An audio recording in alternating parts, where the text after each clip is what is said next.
네, 반갑습니다. 놀라신 분도 계시죠? 언제 여교육자의 총무가 되셨을까?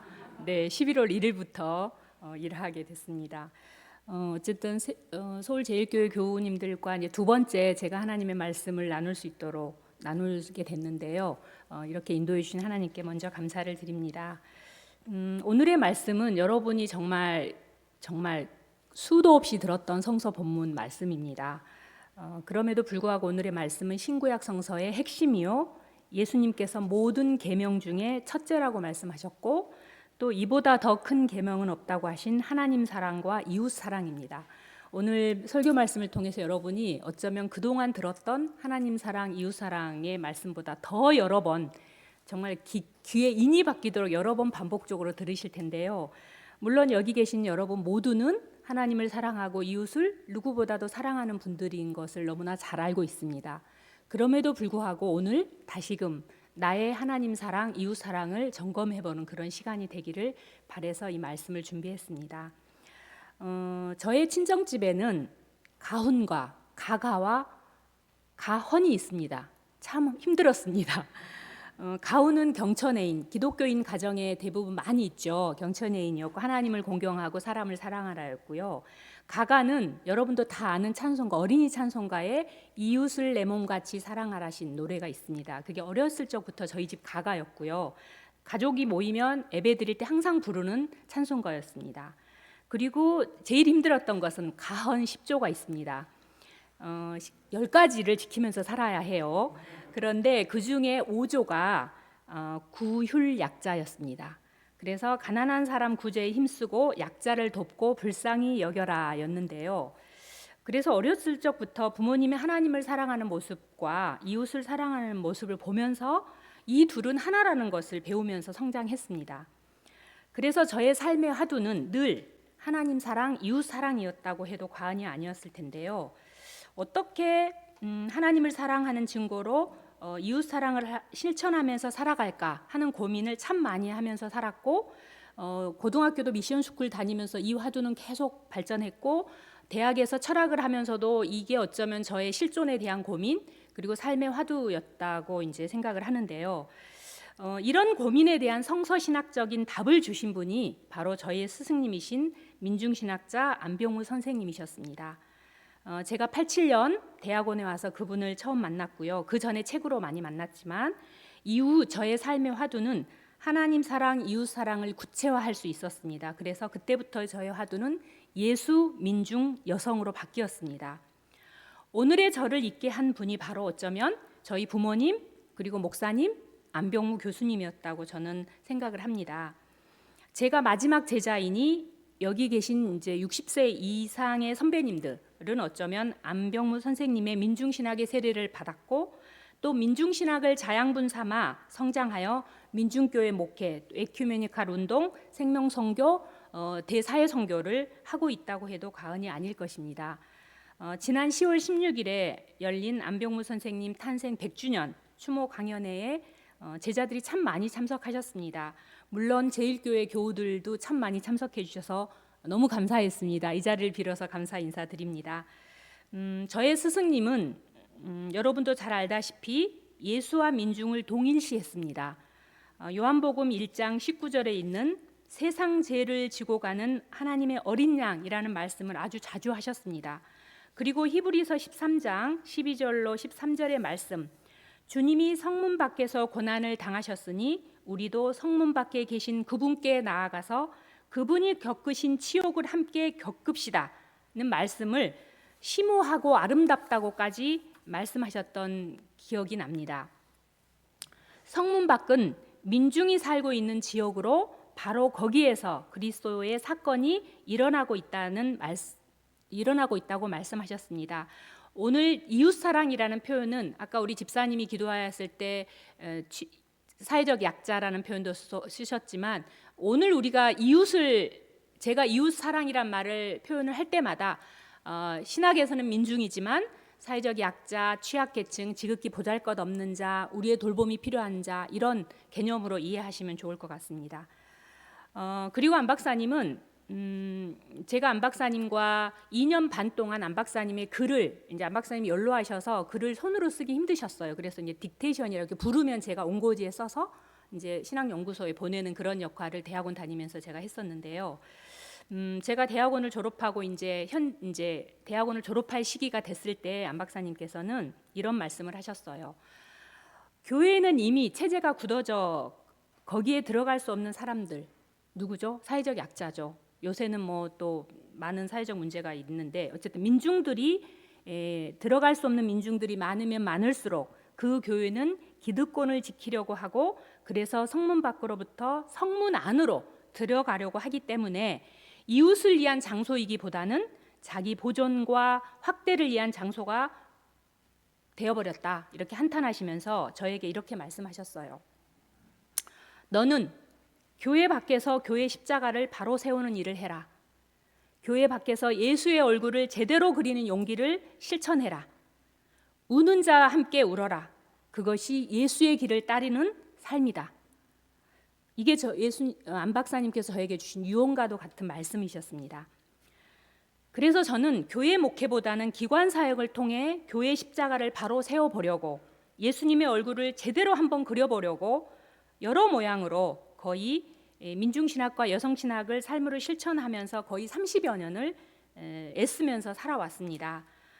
안 박사님께 배운 민중신학이 목회 현장에서 힘을 발휘하는 살아 움직이는 신학이 되도록 노력했습니다. 그럼에도 턱없이 부족하죠. 저의 30여 년의 기관 사역, 물론 담임 목회도 했지만 기관 사역의 삶이 그 실천이 하나님 사랑이었고 이웃 사랑이었다고 감히 고백하고 싶습니다. 저는 예수님의 말씀과 안병우 선생님의 민중신학적 성서 해석에 따라서 하나님을 사랑한다는 것이 무엇이며 어떻게 하나님을 사랑해야 하는지, 이웃을 통해서 하나님을 사랑하는 보다 구체적인 방법을 한번 찾아보려고 합니다. 여러분은 하나님을 사랑하는 것을 무엇을 통해서 드러내시나요? 많이 우리 삶의 모습에 드러내시죠.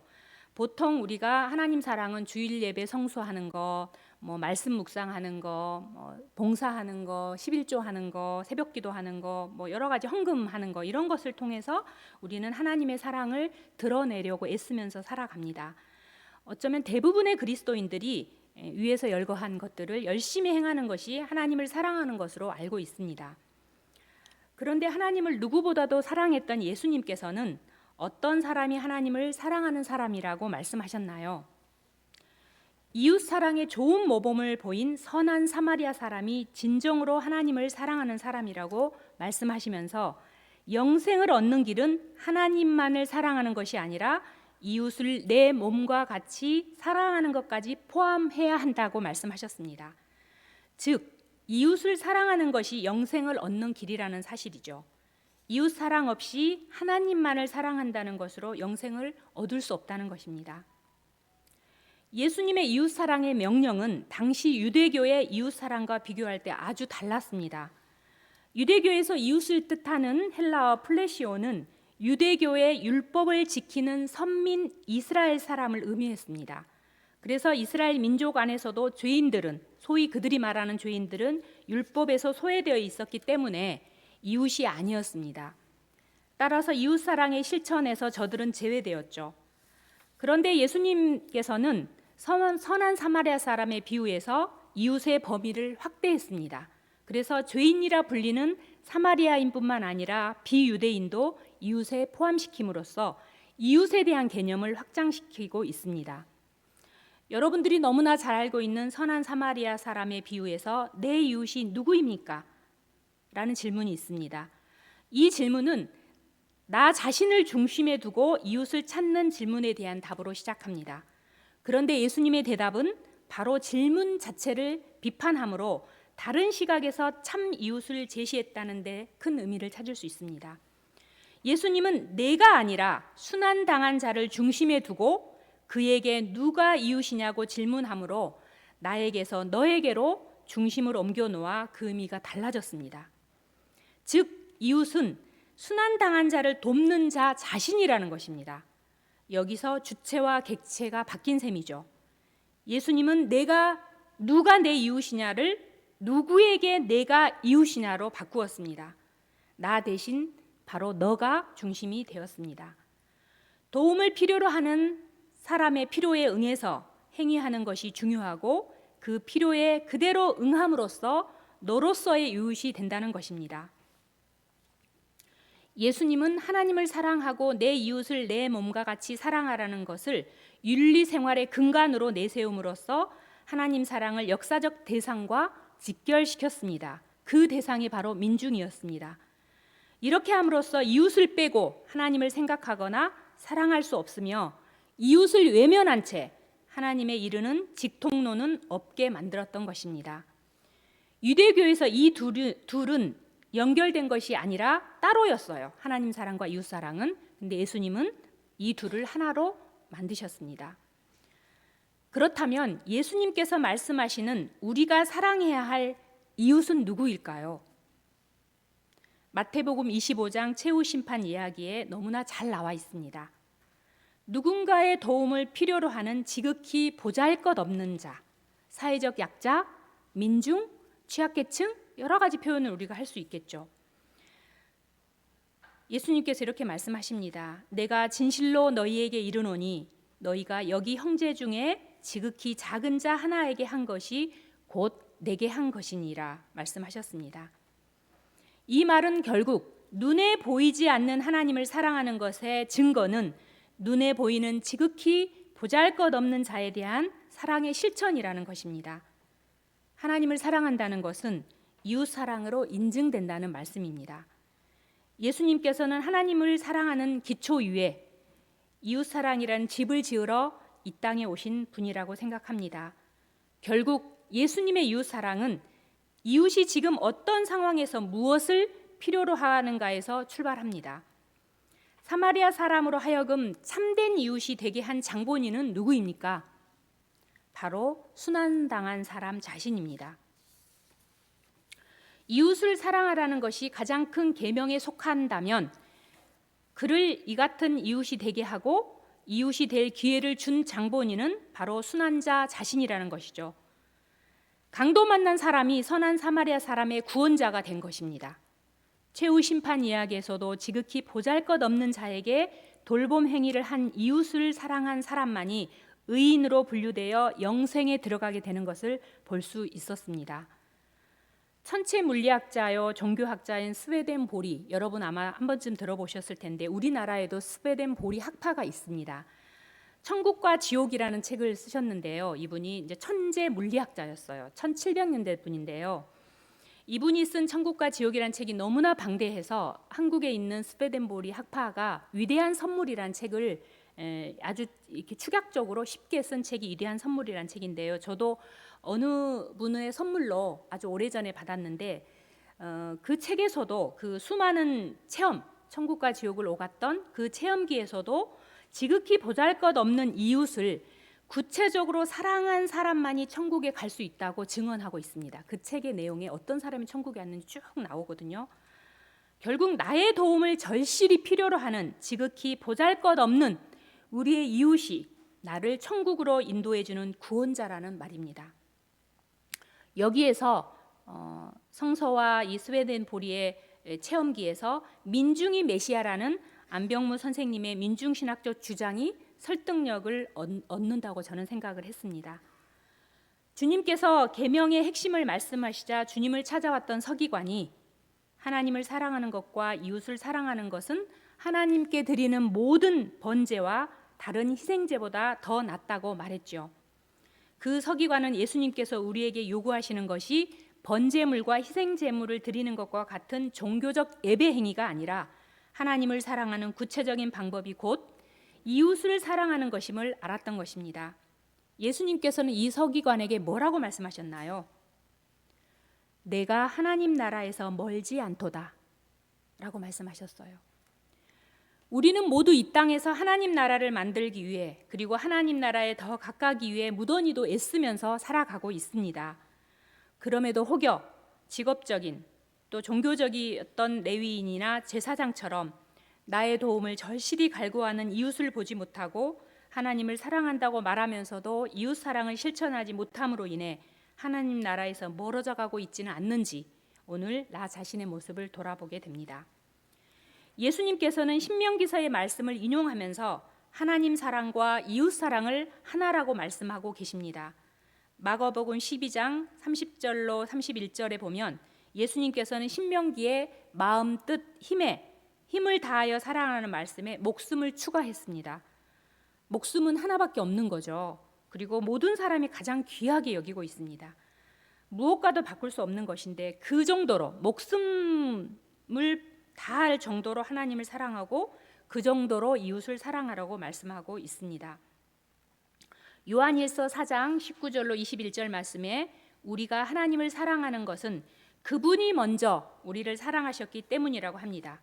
그리고 하나님을 사랑한다고 말하면서 형제를 미워하는 것은 거짓말을 하는 것이고 형제를 사랑하지 아니하는 자는 보지 못하는 하나님을 사랑할 수 없기에 하나님을 사랑하는 자는 또한 그 형제를 사랑할 수밖에 없다고 말씀하고 있습니다. 교회적 차원과 개인적 차원의 이웃사랑의 방법은 여러 가지가 있을 것입니다. 형편과 사정에 맞는 이웃사랑의 방법들을 찾아야 할 것입니다. 제가 희년교회에서 8년 담임 목회를 하고 희년의 집 원장으로 8년을 사역하면서 늘 우리 어르신들이 하는 이웃사랑을 하면 그렇게 말씀하셨어요. 저는 가진 게 없어요. 정말 가진 것이 없은 분들이세요. 그래서 하나님께 드릴 것도 없고 이웃과 나눌 것도 없어, 이런 말씀을 참 많이 하면서 아파했는데요. 제가 그때마다 했던 말씀이 있어요. 모든 사람은 형편과 사정에 따라 다 이웃에게 나눌 것이 있습니다 라는 말씀을 했었는데요. 서울 제일교회 교우님들도 하나님 사랑하는 만큼 이웃 사랑을 여러 가지 모양으로 실천하고 있는 것으로 알고 있습니다. 또 제일교회 교인 여러분들도 개인적인 이웃 사랑의 실천의 모습을 각양각색 형편과 사정에 따라 잘하고 있는 줄로 압니다. 우리의 이웃 사랑의 행위들은 하나님을 사랑하는 우리의 신앙 고백이 삶으로 표현된 것입니다. 그리고 우리를 사랑하시는 하나님의 사랑에 대한 응답이기도 합니다. 이웃을 사랑하는 것은 하나님을 사랑하는 가장 확실한 증거입니다. 하나님 나라에 가까이 갈 수 있는 가장 확실한 방법이기도 하지요. 하나님을 사랑하는 것과 이웃을 사랑하는 것은 서로에게 필요 충분 조건입니다. 구별되거나 나누어질 수 없는 하나의 계명이지요. 그래서 이것을 사랑의 이중 계명이라고 말합니다. 하나님을 사랑한다면 이웃을 사랑해야 하고 하나님의 마음으로 이웃을 사랑한다면 바로 그것이 하나님을 사랑하는 표식이 되기 때문입니다. 사람들의 신앙생활의 모습은 두 종류로 나누어 볼 수 있을 것 같아요. 어떤 분은 하나님을 사랑하는 열정으로 하나님을 향해서 하나님께 더 가까이, 더 높이, 높은 곳으로 나아가기 위해 열심히 신앙생활을 하는 분의 모습이 있을 거고요. 또 어떤 분은 예수님처럼 이웃을 향해서 더 낮은 곳으로 나아가려는 모습으로 살아가려고 애쓰는 분이 있을 것입니다. 그러나 이 둘은 서로 하나입니다.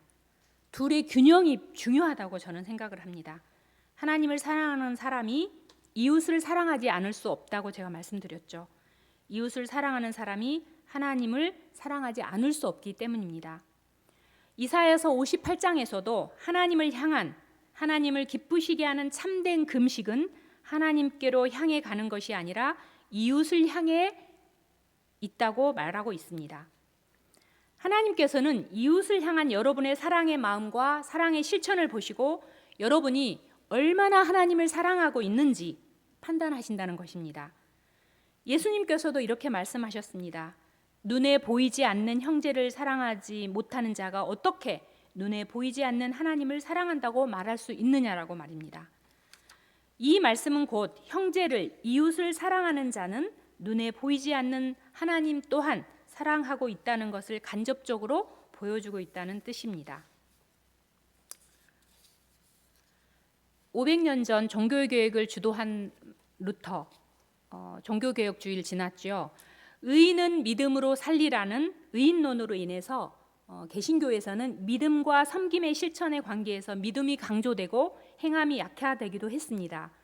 그러나 루터를 더 자세히 공부하게 되면 믿음으로 의롭게 된 사람은 이는 이웃을 향한 존재가 된다고 강조했습니다. 믿음으로 의롭게 되어 하나님을 사랑하는 사람은 그 다음 단계 이웃을 향한 존재로 나아간다고 강조하고 있습니다. 그리고 이웃 사랑은 하나님으로부터 선물로 받은 구원에 대한 감사의 표현이라고도 말씀하고 있습니다. 믿음 안에서 이웃을 향하는 자유한 그리스도인은 타인에게 동시에 그리스도가 된다고 마르틴 루터는 말하기도 했습니다. 여러분이 잘 알고 있는 사해바다 아시죠? 사해바다가 죽은 바다라고 우리가 말하는데요. 그 이유는 물을 받아들이기만 하고 내보내지 못하고 고여 있기 때문이라고 합니다. 여러분 이제 어디 그 개천이나 연못들 많이 보죠. 물이 이렇게 흘러서 다시 또 흘러가야 되는데 그렇지 못할 때는 어떻게 되나요? 고여서 썩게 되죠. 마찬가지라고 생각합니다. 우리가 하나님께 받은 사랑이 이웃 사랑으로 흘러 넘치지 못하면 그 사랑은 자기 중심적인 사랑이 되어 결국에는 자기 자신을 병들게 한다고 생각을 합니다. 사랑의 나눔 있는 바로 그것에 하나님이 계십니다. 우리 모두 값없이 받은 하나님의 사랑을 더 많이 이웃과 나누면서 살아가는 살아있는 그리스도인이 됩시다. 세상의 많은 사람들이 서울 제일교회 교우들의 이웃 사랑의 모습을 보고 하나님 사랑을 배워갈 수 있도록 말입니다. 하나님께서는 하나님을 사랑하는 만큼 이웃을 사랑하겠노라고 결심하는 여러분의 이런 모습을 어여삐 보시고 더 많은 것들로 축복해 주실 수밖에 없을 것입니다. 그리고 여러분을 영생의 길로 인도해 주실 줄로 믿습니다. 한국 사회는 우리 집사님의 기도에도 구구절절 많이 나왔는데요. 대표적으로 신자유주의 경쟁 속에서 빈부격차로 인한 양극화가 너무너무 심각합니다. 각종 악성 지표도 최악의 수준이죠. 여러분이 알고 있듯이 자살률, 빈곤율, 노인 자살률, 이혼율, 절실성 이런 것들이 OECD 국가에서 꼴찌입니다. 35위입니다. 더군다나 우리나라는 과다한 탄소 배출로 기후 악당이라는 악명을 갖고 있습니다. 우리 서울제일교회는 기후위기 비상행동 굉장히 열심히 하고 있는 것으로 알고 있습니다. 제가 설교 제목을 하나님 사랑, 이웃 사랑, 자연 사랑은 하나입니다 라고 하려고 했어요. 그런데 자연 사랑은 너무나 많이 알고 계셔서 제가 뺐습니다. 네, 기후위기로 인해서 사회 경제적 약자들에게는 불평등이 더욱더 가중될 것입니다. 그리고 빈부격차와 양극화는 더 심화될 것이고요. 그래서 기후위기를 우리가 생각할 때는 자원순환이니 탄소 줄이기 등등도 굉장히 중요하지만 기후 정의를 주장해야 합니다. 네, 이런 현실에서 교회는 무엇을 해야 할까요? 하나님 사랑과 이웃 사랑의 이중 계명을 어떻게 실천해야 할까요? 우는 자와 함께 울라는 말씀을 기억하면서 지금 우리 주변에서 우는 자를 찾는 노력을 해야 할 것입니다. 기후위기로 인해서도 우는 자들이 너무나 많습니다. 개교유주의, 집단이기주의에서 벗어나 또한 지역사회를 품어야 합니다. 하나님 사랑을 교회 내에서만 나누고 실천하는 것을 벗어나서 교회의 지평을 지역사회로 확대해 나가 지역사회를 변화시키는 디아코니아 선교를 실천하는 것이 중요하다고 생각합니다. 제일교회는 이미 이 지역사회의 디아코니아 선교의 거점이 되어가고 있다고 생각을 합니다. 하나님 사랑과 이웃 사랑은 하나라고 생각하면서 이웃을 더 많이 사랑하겠다고 결단하는 여러분을 통해서 교회는 또 우리 교단은 변화될 것이고 더 넓게는 우리 사회도 분명 변화될 줄로 믿습니다. 아멘.